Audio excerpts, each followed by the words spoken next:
ಈ ಘೋರವಾದ ಕಾಲಕ್ಕೆ ಬಂದು ತಪಸ್ಸನ್ನು ಆಚರಿಸುವುದಕ್ಕೆ ಕುಳಿತ ವಹಿಸು ಅಶೋಕ. ಹಲವು ದಿನಗಳಿಂದ ನಾವು ಮಾಡುವಂತಹ ತಪಸ್ಸಿಗೆ ಉರಿ ಜ್ವಾಲೆಯಿಂದ ಭಂಗವಾಗುತ್ತಾ ಉಂಟು. ಇದಕ್ಕೆ ಕಾರಣ ಏನೆಂಬುದಾಗಿ ದಿವ್ಯ ದೃಷ್ಟಿಯಿಂದ ನೋಡಿದೆ ಅಂತಾದರೆ ದ್ವಿತೀಯ ಮಗಳು ಮಾಲಿನಿ ತನ್ನ ನಿಜ ರೂಪವನ್ನು ಮರೆಸಿಕೊಂಡಿದ್ದಾಳೆ, ಮಹಿಷಿ ರೂಪವನ್ನು ಧರಿಸಿಕೊಂಡಿದ್ದಾಳೆ. ಈ ರೀತಿಯಾದಂತಹ ತಪಸ್ಸನ್ನು ಆಚರಿಸಿ ಮಾಡಿದ್ದು ಯಾರಿಗೆ ಅಪಮಾನ?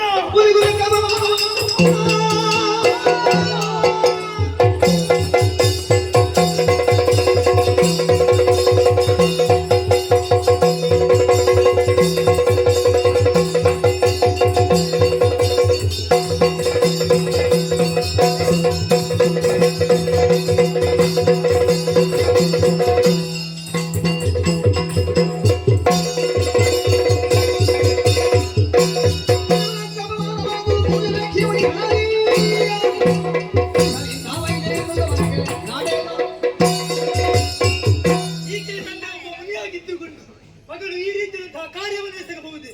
ಹಾಗಾಗಿ ಈಕೆಯನ್ನು ಸುಮ್ಮನೆ ಬಿಡುವುದಲ್ಲ. ಈಕೆ ಉದಯದಲ್ಲಿ ಹುಟ್ಟುವಂತಹ ಮಗು ಕೊಟ್ಟಂತಹ ಶಾಪಕ್ಕೆ 3 ಮೂರ್ತಿಗಳಿಂದಲೂ ಪರಿಹಾರ ಇನ್ನಿಲ್ಲಿರುವುದು ನನವಲ್ಲ. ತಪಸ್ಸಿಗೆ ಯೋಗ್ಯವಾದ ಸ್ಥಳವನ್ನು ಹರಿಸುತ್ತಾ ನಾನು ಸಾಗುತ್ತೇನೆ.